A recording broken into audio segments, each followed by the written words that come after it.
Do you feel like you're just not doing enough? Like you're a bystander in a world that needs participants?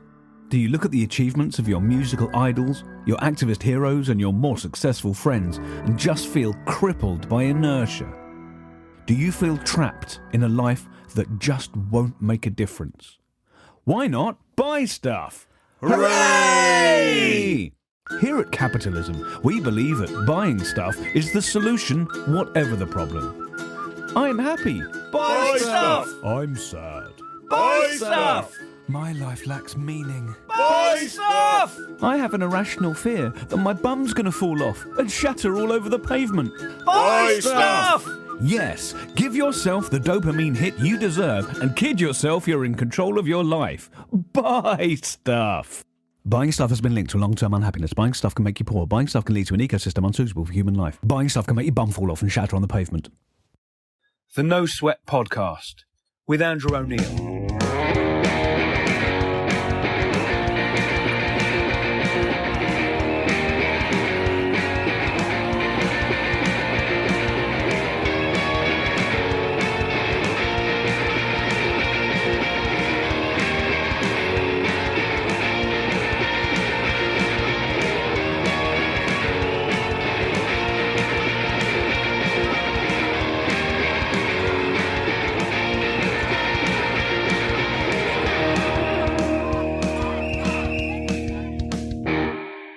Welcome to the No Sweat Podcast, the official podcast of the grassroots organisation that fights sweatshop labour and builds worker solidarity worldwide. And lest any hint of worthiness put you off listening, fear not, because I'm your host, Andrew O'Neill, non-binary stand-up comedian and dickhead. And joining me are No Sweat activist and punk rock legend Navpreet Singh and campaigner, blogger and wearer of many, many different activist hats, Maisha Begum. Hello, everybody. Hello. Hello. How are you doing? Good. Your intros always hype me up, so I'm like, yeah, this is talk. Good. Yeah, Really? let's. Do you know what we're going to do today? We're gonna solve the problem worldwide with sweatshop labour just using some microphones we bought off the dark web. So today we're talking about the situation in Myanmar, also known for Monty Python's as Burma. Why did you say Burma? I panicked. And I apologise during the show. My Pavlovian Monty Python reaction is going to be set off by this. Now, Myanmar's been in the news ever since, ever since I can remember. And so my sort of ambient news reading understanding is that there was a military dictatorship that kept Aung San Suu Kyi under house arrest. I remember going to lots of Amnesty International events calling for her release. Then she was elected, and then she was heavily criticised for various human rights issues. And then last year there was a military coup which has left thousands dead, ethnic cleansing, economic chaos, and just pretty much the worst situation you can imagine. So my first question is any of that true, or have I got everything wrong? You're pretty accurate. It's a great sum up of what I was going to say. Like, you did a great job, because it was, pretty much. Myanmar's history is very much recent history anyway, has just been predominantly military dictatorship. There's been lots of regimes since like the 1960s. It's just been like one military regime after the next, and eventually there was a move towards like democracy, I say with the speech marks for what they're called. And so Myanmar's a very ethnically diverse country. It's got about, from Wikipedia, I think it was like over 130 different ethnic groups that are recognized. So it's a very ethnically diverse country. And there's also been like a lot of persecution against ethnic groups. I think the most common, like one that's most known is the Rohingya, the Muslim ethnic group there, and the extent of the violence. And it's been officially called a genocide by a lot of lawyers and human rights organizations. The barbaric sort of ongoing targeting of them to this day, and many have had to flee to Bangladesh. So that's pretty much the recent history. And I think there's a lot of contention about Aung San Suu Kyi because of that, in terms of she's quite well loved because she's seen as like a beacon of democracy, but at the same time she hasn't acknowledged, or she denies what's been happening. She's in fact defending what's happening with the Rohingya. That's crazy. So a question here is Myanmar, Burma. I've heard activists use both words. Is there a case that one's the real name and one's the one that British colonialists call it, or are they interchangeable? Yeah, so Burma did come from the British, but then in fact, I think it was the 90s, I believe, people of Myanmar chose to say Burma as like resistance against the military who were trying to bring back the name Myanmar. Right. So yeah, so but at this point it's very interchangeable, to be honest. People say Burma, people say Myanmar. Sure. Yeah. Okay. And another question, you may or may not know the answer to this, and what we might well do is look it up later and then put it in a really clunky edit, which is. So there's the 130 loosely 130-ish ethnic groups that in this country. Were the national borders imposed by the British? Because I know an awful lot of the violence in Africa is based on. Let's say a lot of the violence in Africa, a lot of the violence throughout the world is based on these arbitrary borders. So, say for example, the Kurdish population in the south of Turkey and the north of Iraq. That border was placed there entirely arbitrarily. Is that true of Burma, Myanmar? People have sort of arbitrarily been lumped into one country and under one state rule that isn't interested in them. Yeah, I'm not sure, but I don't think that's the case. I think it's just the fact that Burma was quite a hub for trade. Right. Okay. So I think I can't confirm, but I think that's why there's a lot of ethnic minorities there. It wasn't a matter of kind of dividing. So this being the No Sweat podcast, our focus is on workers' solidarity. So is there a history of workers' organisation in Burma, Myanmar? So due to the military, it was very minimal over the past few decades. Trade unions were basically outlawed under the dictatorship, and then the country was quite cut off from the outside, so it was very hard to organise that way. What did happen was a lot of people, millions were leaving Myanmar to go to Thailand, and that led to trade unions emerging in Thailand, which was where kind of some of the union movement for Myanmar started. And then in 2012, that was when the trade unions were allowed to come back and the union activity was permitted. So that started developing again. The one thing I will say is that while there were more rights for trade unions, it doesn't guarantee Myanmar's working conditions were not amazing after the return of Aung San Suu Kyi, not the return. After that's the Lord of the Rings book, isn't it? Yeah. Return of Aung San Suu Kyi.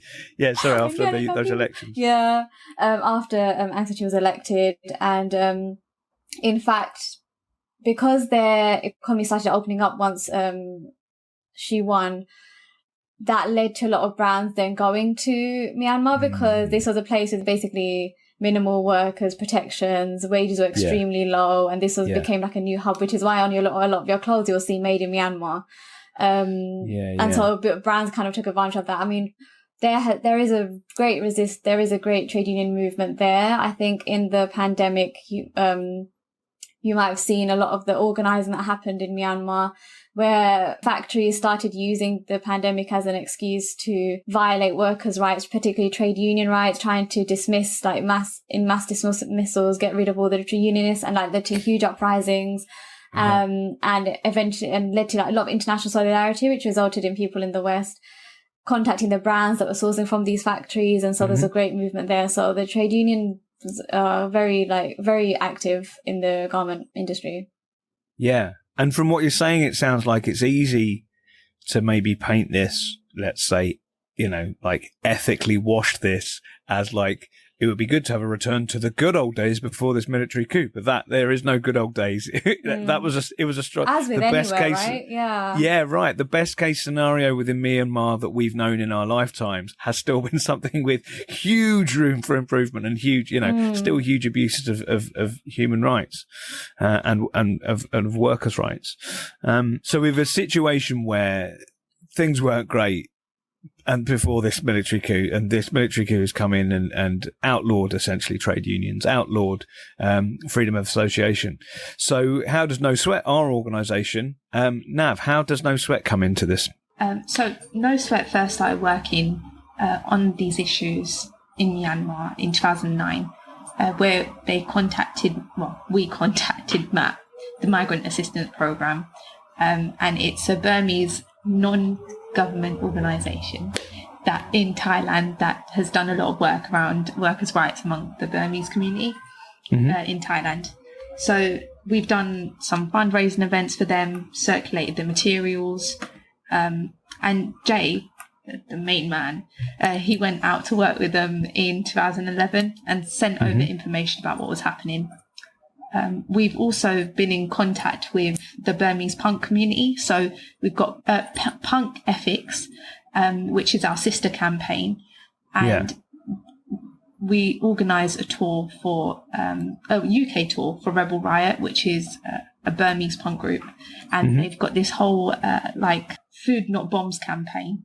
So they're a Burmese activist punk band, and they run the Food Not Bombs campaign in Yangon. And No Sweat supplied their T-shirts for their tour. Wicked. And they were involved with the Punks Against Sweatshop campaign. And recently we've made links with the Burmese trade unions on the ground in Myanmar.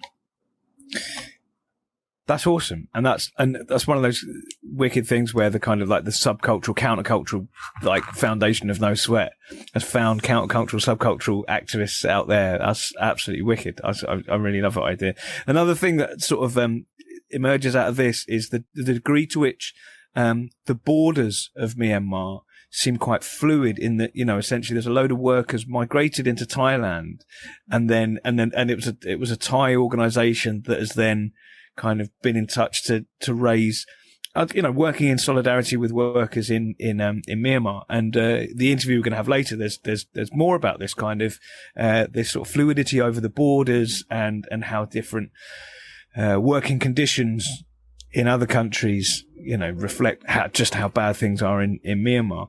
And one of the differences that I've noticed in No Sweat's campaign to do with Myanmar is, whereas mostly workers and organisations and trade unions in countries where, essentially people in this country buy their cheap stuff from because of the exploitation of workers. They say, please don't boycott, because if you boycott, then we don't have anything. Please work with the companies to increase their awareness of workers' conditions. But Myanmar trade unionists are saying, no, do boycott, because things are so bad here. We need these companies to know that you cannot, there is no way in which you can work ethically under this military dictatorship. I think the thing with boycott, I'm glad you brought this up, is because, a lot of the time the narrative here is to boycott, and then suddenly where we were saying, don't boycott. And so it's very much, and so people might be confused why we are taking this position. And I think the key message I want to put across is that we do things on the terms of the workers, and it's not us deciding whether there should be a boycott. It's unions telling us we want this because we want to weaken the military, and the military are, not only the military, but brands are profiting from this as well. And so, when it comes to boycotts, I mean, even with Palestine as well, they're advocating for BDS. I think it always needs to come from the people themselves. And that's when you listen to because boycott is a huge thing. Like it's debilitating, and we should only take it when we've essentially been given permission to do so, when the people being affected have told us that this is what we want you to do. Yeah, absolutely. And I think from a political, from an activist point of view, from my personal point of view, you can feel pretty good about buying the right things from the right shop, and you can feel pretty good about having a boycott. But ultimately, if that's not what people on the ground are wanting you to do, it's completely wasted effort. And also, one of the big things is buying this thing and not that thing isn't the same as activism. It's not, well done anyone that does purchase ethically. But as we've talked about before, there is fuck all way you can purchase textiles ethically on the high street. And one of the things another thing I got from the interview we're about to hear, was that, pre-2010 in the election where Aung San Suu Kyi was finally essentially allowed, all right, do you know what we've counted, and this time you did win. You know, you can come out of the house. Is that sanctions worked, international sanctions worked, and Amnesty International's campaign and all that sort of thing, those things worked. And I think it sounded to me from this interview that power is something that you know, they've remembered that works and actually does a thing. So let's have a listen to this incredible interview. So Nav, who did you interview? Who is she? What does she do? And how did the interview come about? So we interviewed the amazing Kaiser Ao, who's the president of the Industrial Workers Federation of Myanmar, and she's currently living in exile in Germany. She was there studying when the coup happened, and the military revoked her passport and put a warrant out for her arrest. Wow. So now she's living as a refugee, but she continues to work to build international support for the fight against the military.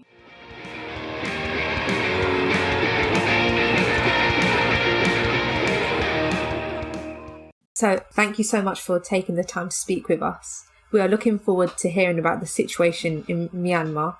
But first, could you tell us a little bit about yourself and how you came to be the president of the Industrial Workers Federation of Myanmar, as well as the treasurer of the Confederation of the Trade Unions of Myanmar? And also, is it true that before becoming a trade union activist, you were a garment worker in Thailand? Yes, I started working in a garment factory in Myanmar at 16 years old. And I worked in the garment sector for 6 years in Myanmar. Then I migrated to Thailand, Mesa, to work in a garment factory. Yeah, then I joined trade unions. At the time, Myanmar was under the previous military rule. So, the working condition was very bad in Myanmar, in the garment sector. I wanted to find a good opportunity to promote myself. I went to Mesa, Thailand. But after 6 months, I attended a trainee from the Federation of Trade Unions, Burma, FTUB, which is the former name of my organization, CTUM. Then I joined the union since that time in 2007. I would like to explain first about the working situation in the past before I joined union.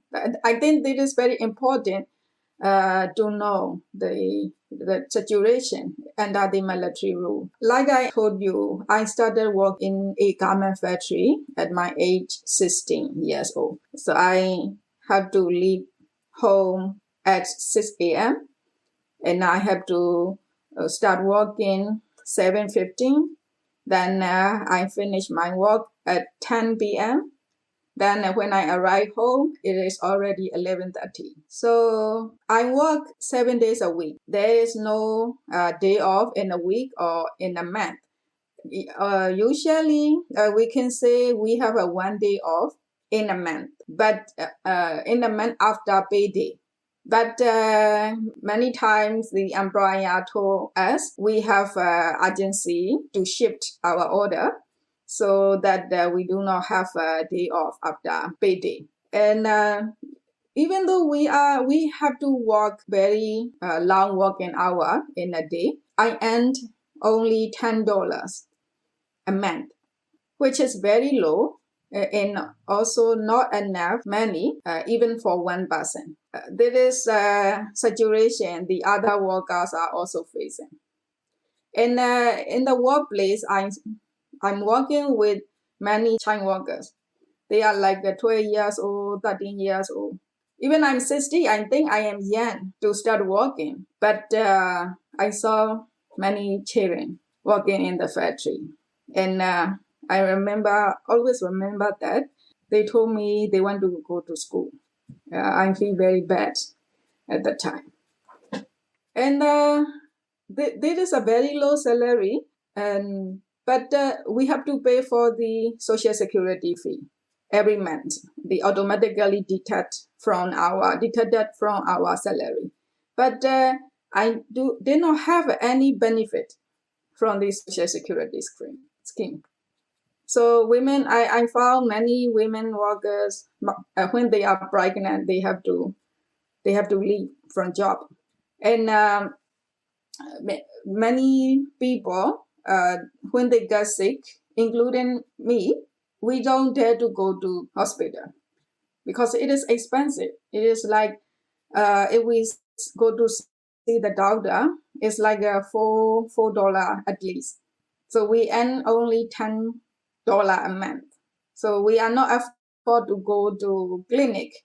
So this is the situation I face in terms of working condition and the quality of living. So very bad. But I remember that time we produced for brands from the Western countries.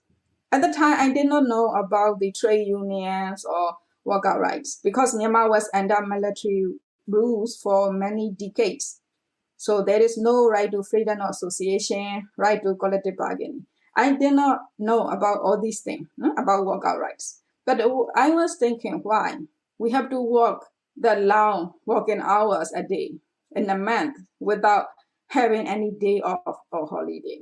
Why we are getting very little salary, like a slave? Yeah, that was the working condition. And linked to that, what is happening to our community? I was thinking. And workers, they were treated very badly. And sometimes many workers face physical abuse and verbal abuse. There are the sexual abuse also to the women workers in the garment sector. We are witness, but we did not know. I did not know how to solve this problem.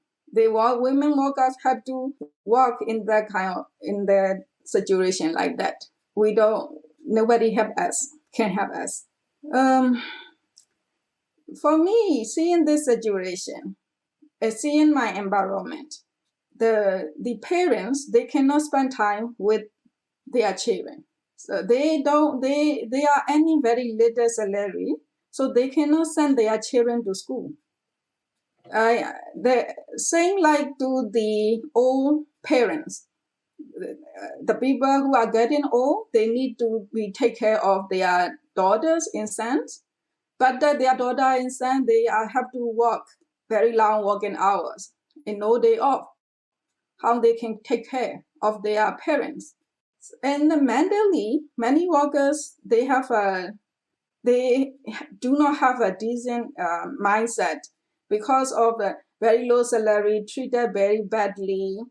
So they always filled with anger.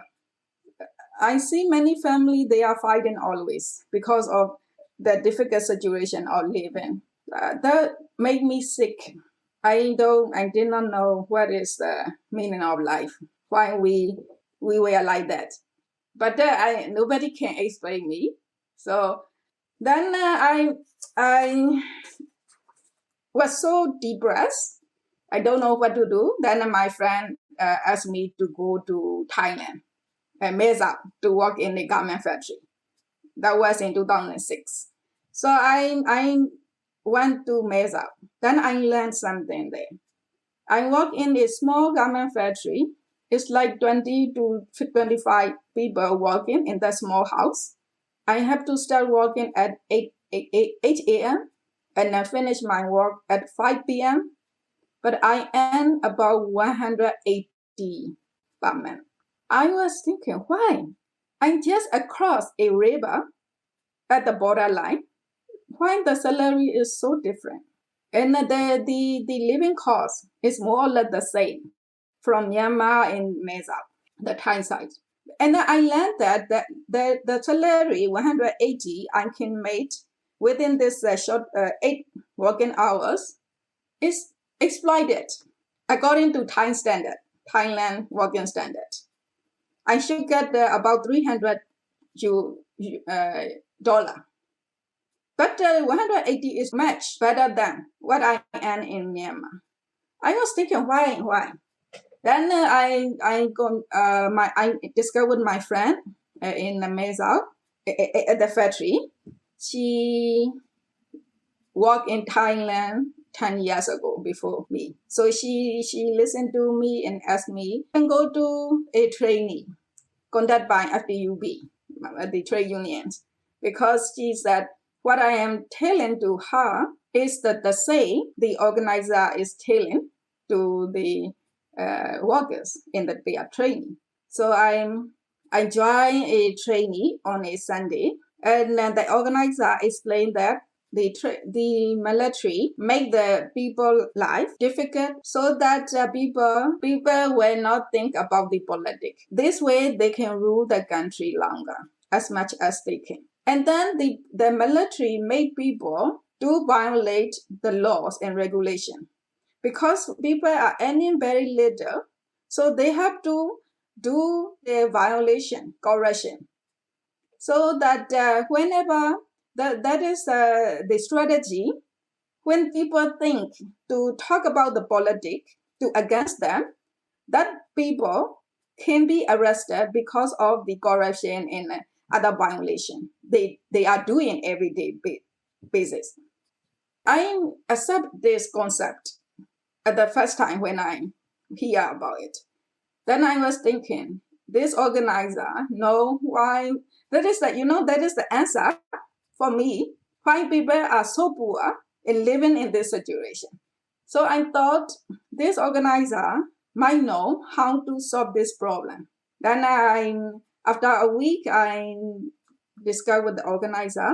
I went to stay with them in the community center. They have a community center helping the workers. So I want to learn how I should make change, what I should do when I go back to Myanmar to make change. Because I did not understand about the organization or the democracy or worker rights. But just with this knowledge, this person will know the solution. So yeah, that is how I started working in the trade unions. Okay, then to make change, I thought we can do alone. No. Then I learned in the past many years about it. We did the underground movement to fight the previous military. We have a lot of training underground for the people inside. Myself also attended many trainings about the ILO standards and collective bargaining. But I also work for the National Council of the Union of Burma, which is the umbrella organization, political umbrella organization of the democratic forces who are doing against the previous military. So I learned about the federal constitution issue, ethnic issues, so which is really good for me.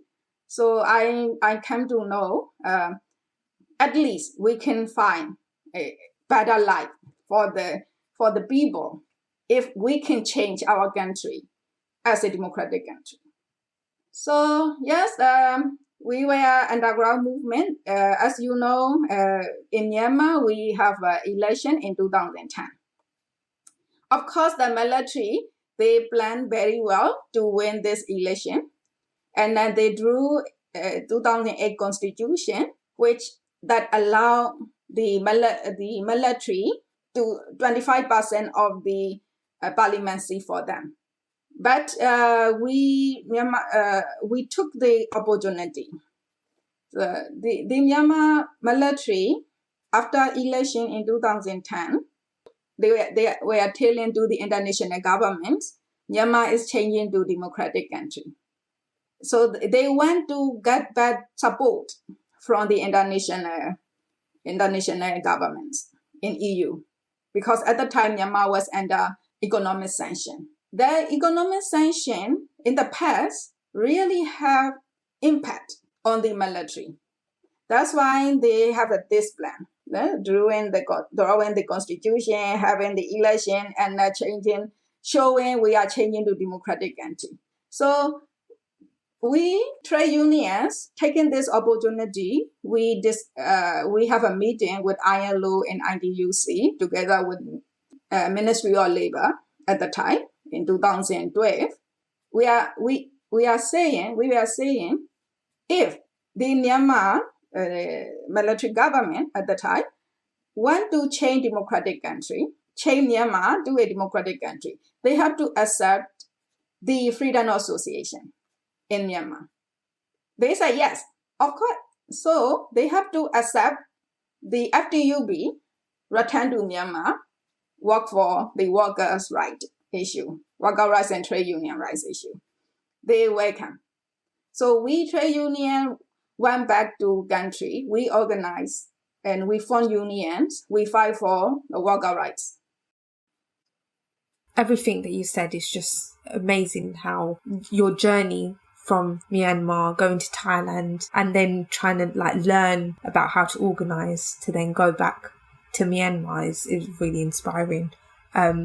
So our next question is, garment workers and unions have led the incredible resistance against attempted coup. After resisting the union busting that took place during the pandemic, what have they faced as a result from the military in retaliation? So after the coup, trade unions, we were in the front line against the coup. We trade union, CDU, and we announced that the coup is illegal, and we do not recognize the military, and we will not work with the military.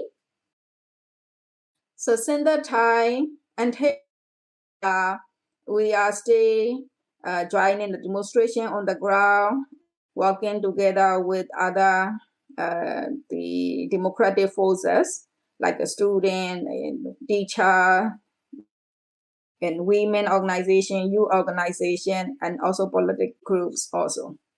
And because of this action, the military, they trying to arrest our members. What they have done, they issue arrest warrants against all our trade union leaders from the federation level and confederation level, and also many workers from the factory level had been searched by the military. And our organizer negotiator houses were also searched since February. So now trade unions leader, many of them have to hide. They are working in hiding. And 27 of the CDU and Central Committee member passports were cancelled, including my passport. That's why now I have to seek a political assignment in Germany, because I was in Germany when the coup happened. So I'm still working from Germany for Myanmar. And at the factory level, the employer, they provide trade union leaders names and addresses together with photo, also the member list to the police and military. That was happened since last year, March. And because our trade unions are under operation, the employer, they make an announcement, the collective bargaining agreement were cancelled. And now the workers, they are earning only minimum wage. The other cash benefit are cut, and the forced labor is back. The factory now asks workers to work overtime without pay. The workers are asked to work on Sunday without pay. And how they do it, the manufacturer, they set a higher target to produce for a day within 8 hours, which worker cannot reach. So that worker are pressured to finish this target. Otherwise, they have to sign on the warning letter. After 3 times, worker can be dismissed without compensation. Or they arbitrarily dismiss the worker because they do not meet the target. So that is why the forced labor is back. And the many factory now closing temporarily since the last year March. According to the Myanmar Employer Association, 140 factories were temporarily closed. We have a number of complaints from the workers. The factory were closed without paying compensation or wage for the temporary factory closure. And now many workers, they are not getting leave and holiday, and they are still paying Social Security fee, but they are not getting benefit at all.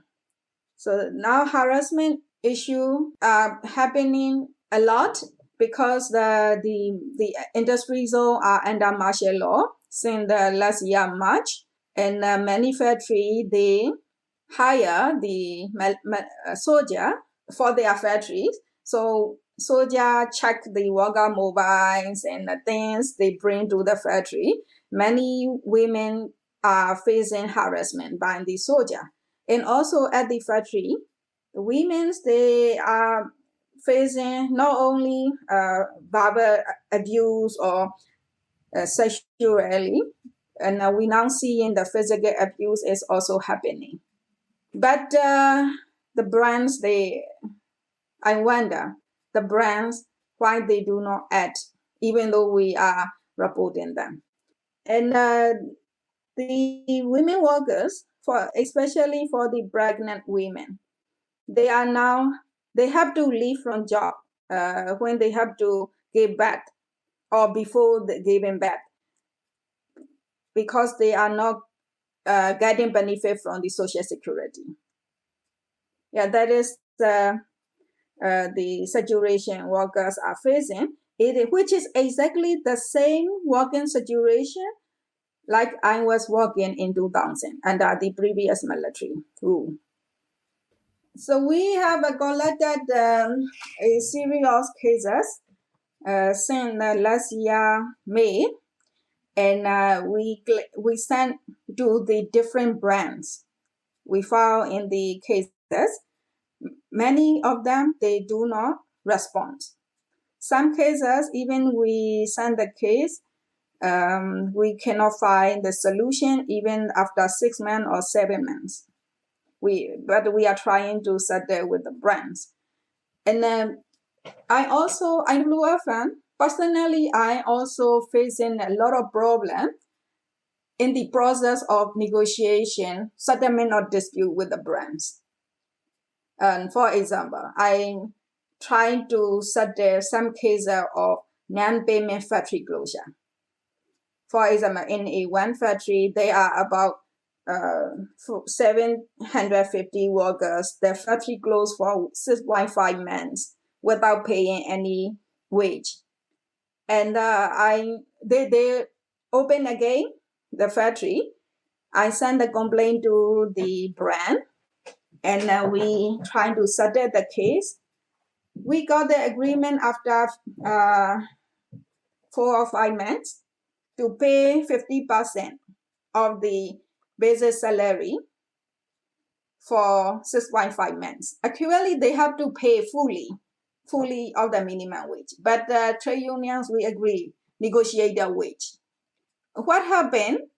The brands want the IWF fund to agree confidentiality. That means we don't have to tell the workers how we agree, how much the worker can get, in which condition, so that the employer trying to manipulate the agreement. They are trying to pay the minimum number of the workers. We want they pay all the workers or maximum number of the workers. They did not implement accordingly. Then I find out what they have done an appropriate way. I complain to the brands. The manager, threat for his life, the union president life, in the meeting with supervisor. He was so angry. The manager was so angry with the union president because union president complained about this non-payment factory closure. So he said he can ask the PDF or the military to kill him. That was happened. We complained to the brands about it, but the brand did not want to work on that. Threat happened. Luckily, the union president was not at his house. Manager and his 3 men arrived. Sorry, I think the internet connection wasn't great. Could you explain again the brand response to what happened to the union president, please? And how they've been responding generally to labor allegations?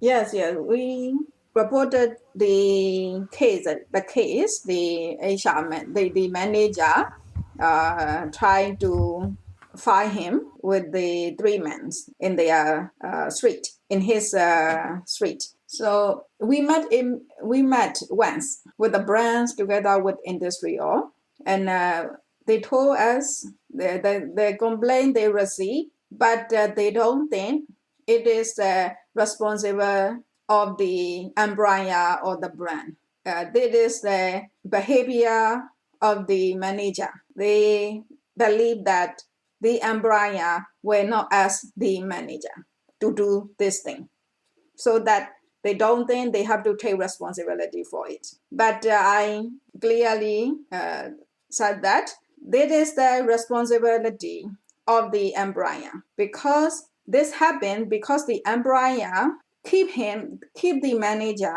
to work at the factory for their own benefit. We have complained about him in November 2021, 3 months before this case happened.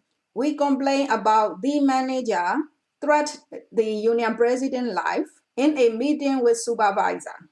Because he was angry, the union president sent complaint to us for the payment of non-payment of the factory closure. So now, at that time, we asked the employer to remove him from the factory, not because of the threat at the meeting. He made a lot of problem in the process of the negotiation, in the implementation. Also, he made a lot of problem at the factory. That's why we asked the management, the owner and the brands to remove him from the factory. That is the first time IWFN requests to remove a manager. We have never done it. We don't have this kind of policy in other cases. But this case, we really need to do that. But the employer keep him working in that factory because the employer is benefited from the manager behavior. That's why they have a full responsibility what is happening to the union president. We want them to take action on the manager, and we want them to to support the union president and his wife to survive in another place. The couple cannot come back to the industry zone and work because of the security of their life. But the brands, they did not take any responsibility. They did not reply us. They think that is not the responsibility of employer and the brands. And I think that's a really good point, because at the end of the day, the brands are the ones who profit from what's happened. They're profiting from the exploitation of these workers and the continued suppression of freedom of association, and the fact that they can say that they have no responsibility is just ridiculous. And I'm really glad that you've mentioned that, because it's just, there's so many horrifying cases coming out daily. And that kind of ties into something else I wanted to ask. So we've been working closely alongside the Global Women's Strike with you to support the call for trade unions to stop production in Myanmar. Could you explain what this is and why you have made this call? Yes, we have to do that. We don't want our people working as a slave by earning less than €2 a day. €2 a day means not the 8 working hours. they have to work 10 hours or 12 hours a day for less than €2. And then there are a lot of abuse, physically and mentally, and sexually, verbally. And then at the same time, the brands, like the factories, the companies working in Myanmar, they are supporting the military. They are supporting directly, indirectly. Why I am saying that? The company running in Myanmar, they have to pay taxes and other costs, like the water base, electricity bill, and rented fee of the land. The lands are owned by the military, is crony mostly.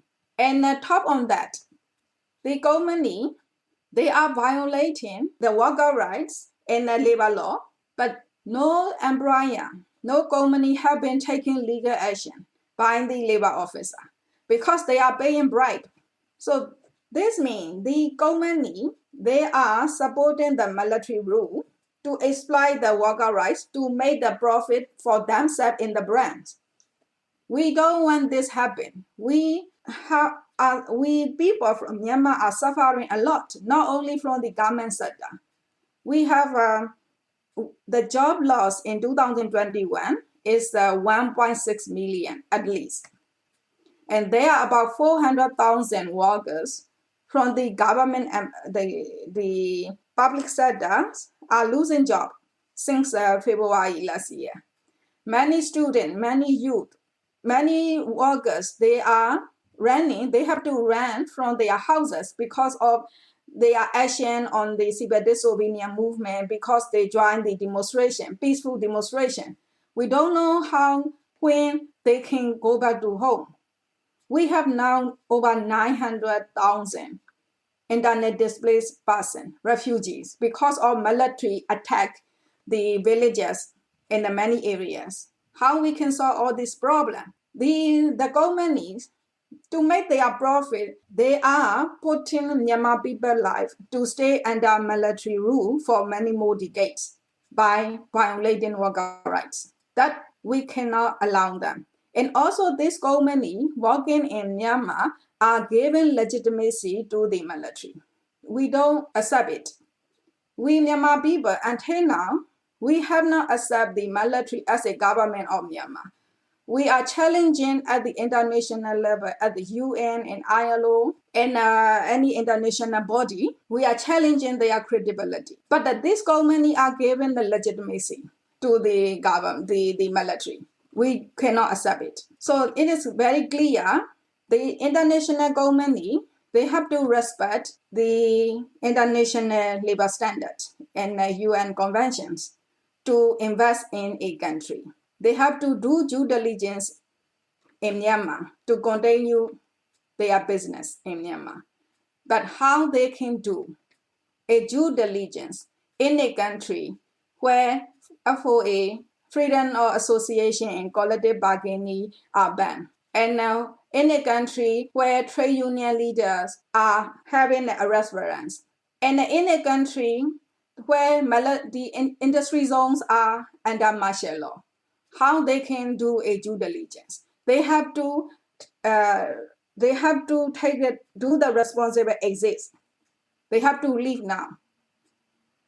Yeah, and I think the point about the due diligence is so key, because how can you do due diligence in a climate like that when you've got a military junta? Like, I think brands have really, a lot of their statements are very much along the lines of, we are looking into it, we are doing an investigation, we are going to make sure that factories aren't linked to the military, but you can't do that. It's not possible. So yeah, the brands, they are saying there is a possibility to protect worker rights, and then the EU funded organization like SMATEC and the MCRB, they are trying to have a grievance mechanism to settle the cases with the brands. EU delegation in Myanmar is supporting. How they can do that while the trade union are under operation? They have to stop this kind of action in Myanmar. They have to respect the international standard in law. We understand that the call by trade unions is for responsible exit and not just to leave without any support for the workers. What does a responsible exit look like, and what protection should be put in place to protect the workers if brands do withdraw? Yes, when I say responsible exit, we are asking the brand to leave from Myanmar.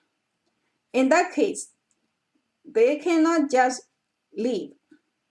They have to take responsibility for the workers who produce for their product, get the payment of the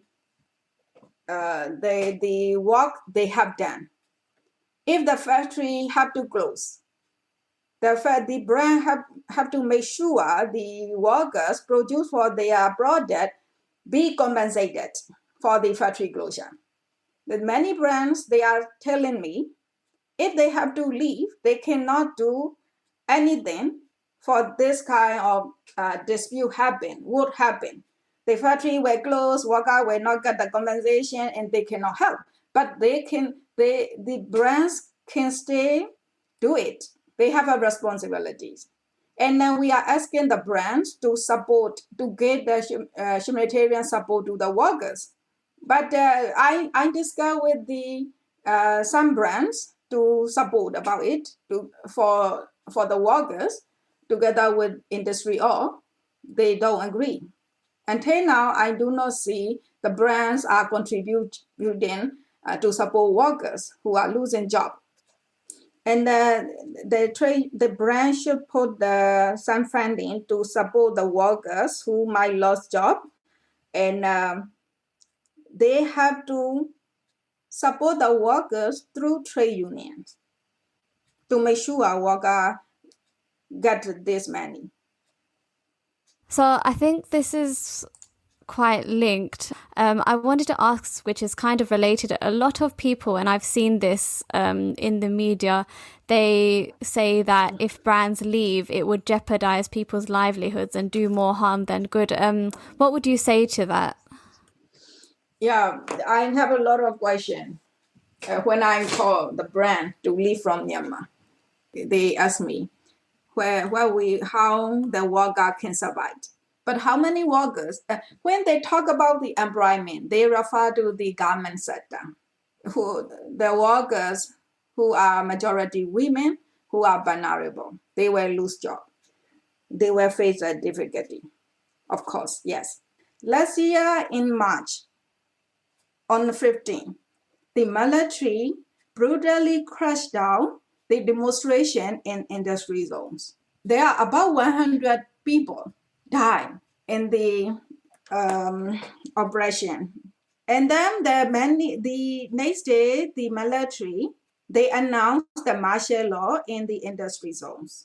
Then they searched the leader of the demonstration everywhere. And many workers have to flee from industry zone. There were the media report about 150 or 200,000 workers left the industry zones. And then after 3 days or a week, the factories reopen again. But the workers, thousands of workers, hundreds of thousands of workers, they cannot come back because of this terrible situation. I see that the strategy of the employer, why they reopen again the factory by knowing the worker cannot come back. Because that time, many factories, they have a plan to close temporarily their factory because of COVID-19.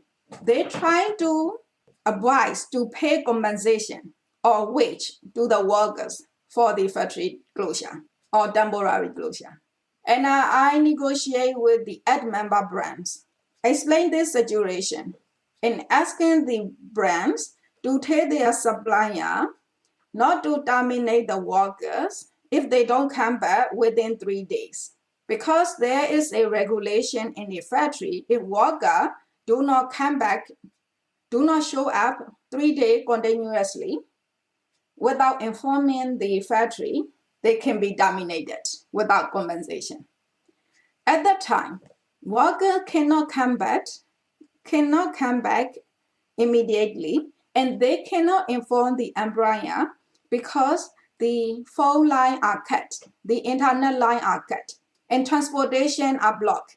There is no way the worker can come back to work within 3 days. I know there will be hundreds of thousands were lost jobs during that time. To prevent this, I negotiate with the brands. They did not agree with me to take their supplier. I said it is the fundamental right of the workers. They have a right not to come to the work if their lives are at risk. The brands agree with me in middle of May, but hundreds of thousands of workers already lost job. For that, we can see in the report of ILO in July, first week of July, the report said that 250,000 workers from garment sector lost job. I tried my best to protect employment of the workers, but the brand did not worry about the workers lost job. And the second thing, the brand do not care about the job loss, because some brand like H&M, they make an announcement, they stopped their order from Myanmar. That was in March last year. And the other brands, many other brands, they stopped giving order to the factory. They just done it without taking any responsibility, without thinking about the job loss of the workers. That's why hundreds of thousands of workers already lost job. Why now they are telling us they are worried about the job loss in the garment sector? They are lying. But they have to know how many workers losing job in other sector also. Like I said, 1.6 million people job loss. 1.6 people lost job in 2021, but there are over 900,000 refugees, and then there are thousands of students and young youth and the government employee. They have to run away from their home. How they can come back? When they can come back if we cannot remove the military? That is why we have to ask the organization and the brands who are worried about the workers who will lose job. They have to support them. That is the best way for them to support Myanmar people. They should not use the workers from the garment sector to stay in Myanmar to exploit the workers and to support the military. We don't accept it. So what would you say the public can do to support the people of Myanmar? The public, they have to ask the brands to leave from Myanmar, and we need more people know what is happening in Myanmar, what are the brands doing in Myanmar. So we need a campaign. We need the people mobilize in front of the shops or do the media campaign or whatever they can to make sure the brands respect their code of conduct in the international due diligence. Thank you so much for your time, and we've both learned so much from this. Is there anything else you wanted to say for people to hear? I would like to say that we need the organization, citizens from Europe and the Western country to support the democracy movement in Myanmar. The problem the Myanmar people are facing is not a just matter of people of Myanmar. It is about democracy. We are part of the democracy movement of the war. We need to defeat the authoritarians, like Russia and China and Myanmar. Our case is also the issue of the people of EU and other countries who really want democracy in the world. They have to support us. It is also supporting themselves too.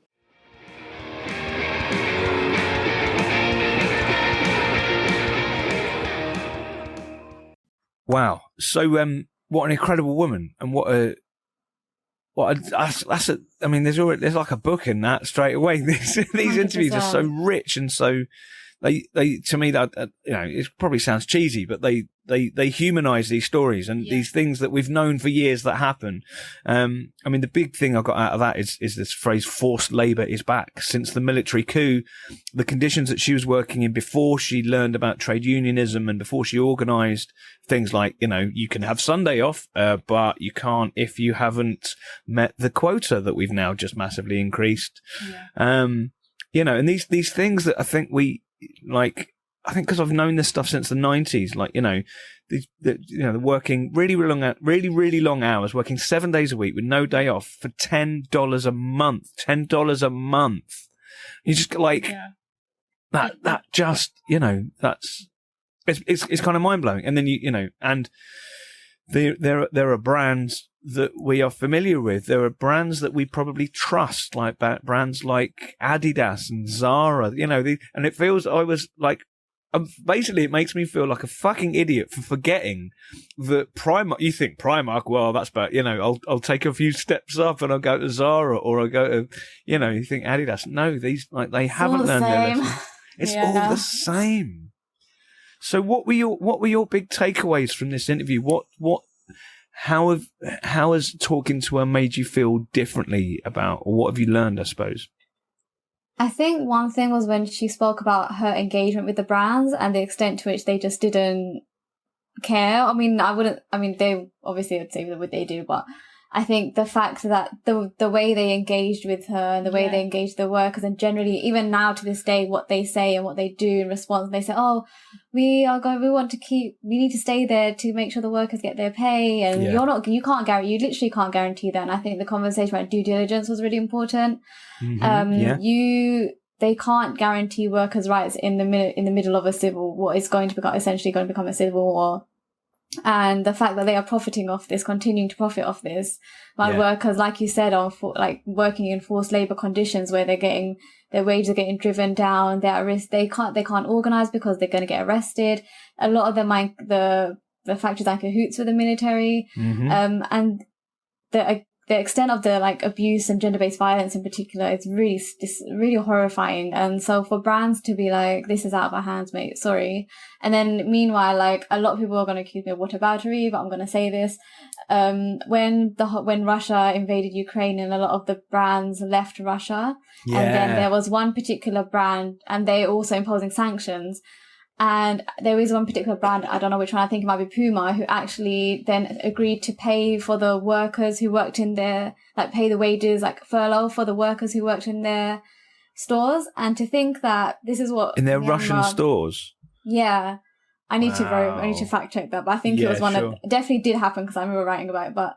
And so to see that, which is obviously you should be doing that against any sort of horrifying sort of human rights abuses, but then when Myanmar, it's been a year now, right? It's been a year of this just non-stop deteriorating of workers' rights, and trade unions are have been calling for sanctions. Workers' rights are getting worse. You can say that we need to stay for workers' rights, but workers' rights are getting worse with you in there as well. So what exactly are you protecting? Workers are losing their wages, workers are losing their jobs. It's deteriorating whether you like it or not. And for you to stay there while unions are saying leave, and your money is going towards the military, and you're profiting off workers getting paid less, it's absolutely. Yeah. It's just really mind blowing to see this happen, in comparison to what's happening elsewhere in the world. No, that's such a thing, and that's another really good example of this kind of ethical wash that the brands say, oh look, they've all got a fucking policy statement about it on their websites and that sort of thing, and for them so vague as well. And it's just full on fucking racist for them to pull out of Russia, because of Ukrainians. I mean, we saw that in the news coverage as well, didn't we? But they look like us, that whole thing. Yeah. It's like literally people saying, this isn't some, foreign country. This isn't Iraq. Like, honestly, people are saying that they're full chest. Oh my God. Yeah. Incredible. And there's that thing that she talked about, trying to negotiate a responsible exit. So saying, do leave. This is what's really important as well. I'm really glad you brought this up again as well. The element, because again, a lot of brands and a lot of people will say this is going to affect the workers. They're going to lose their wages. They're going to lose their livelihoods, etc.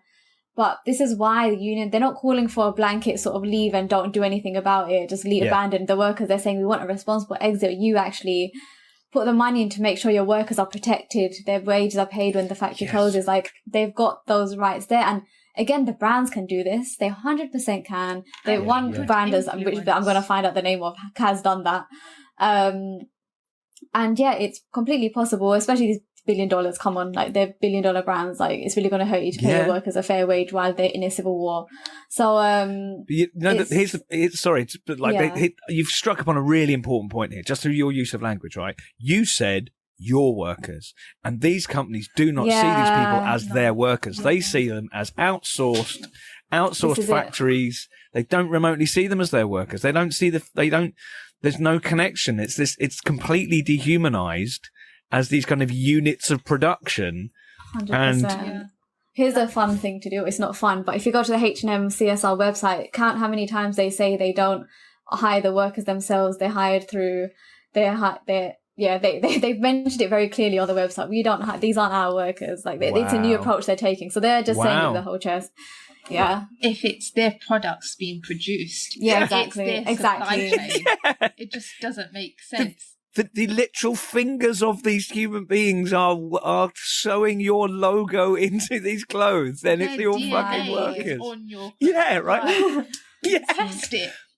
Mind blowing. Do you know what? Their DNA is on your clothes. That is a very, very, very good phrase. They're like, that's it. That's it. Their DNA is on your clothes. And if you go to the No Sweat website and click the campaigns raised fist, you can actually see a list of brands that are still sourcing their stuff from Myanmar. I was surprised at Marks and Spencer, who are supposed to be one of the more ethical brands. I mean, Marks and Spencer are really selling themselves as an ethical choice on the high street. I always had an issue with their support of Israel's suppression of Palestine. The good old Venn diagram of boycotts. But yeah, Marks and Spencer are sourcing stuff from here, and all these brands. So H&M, Zara. There's also and also, I want to mention some brands like Guess and Moschino. These are like high-end brands. These are like really high. So this isn't a matter of like cheap fashion. These are brands like there's leather factories there. One thing I'll suggest, there is a database from the Business and Human Rights Resource Centre that does have a list of all the allegations, and next to them are the brands that source from there. Right, so you can see which ones, and it's really mind-blowing seeing these really high-end brands that are also involved. Skims, the Kim Kardashian brand, is also sourcing from there. So it's this is an up-to-date database, right? This is up to the minute pretty much. Yeah, okay. Here's a good bit of news. Tesco and Aldi have actually pulled out of Myanmar due to the pressure, due to these campaigns. So there's a bit of hope. See, we can actually make a difference. Breaking news. As we go to press, Primark have announced they are making a responsible exit from Myanmar. This is No Sweat Breaking News. I'm Andrew Neil. So what we like to do in this point in the No Sweat podcast is a dose of hope, because it's very easy to feel hopeless and to feel depressed about, when you actually face these harsh facts of what's really happening, clear away the fucking ethical washing of all these brands and see what's really there. But I think we need to give ourselves a dose of hope. So for a start, we need to celebrate incredible women like Keizo, who, what an activist, what a life, people who are really making a change. And also, dear listener, get involved. Join No Sweat's various campaigns, learn about things, spread the word. And also there's actually a form on the No Sweat website where you can directly tweet brands who are involved in this and basically say, look, we know what's happening. We know the score. What are you doing about it? Because one of the advantages of brands, and this stretches way back to the 90s, is that their brand is their brand. And if we can pin this stuff on them, they have to do something about it because they can't deny it. So get involved. And, let's take solace in the fact that there is a building worldwide international solidarity movement, a worldwide worker solidarity movement, and things are getting better, and there's stuff we can do about it. So another dose of hope. We heard in that interview that No Sweat's working with the Global Women's Strike on a campaign to support trade unions in Myanmar. So what's been going on with that campaign? So when the coup happened, we organised a joint statement for the UK trade union movement and the workers' right non-government organisations to condemn the coup.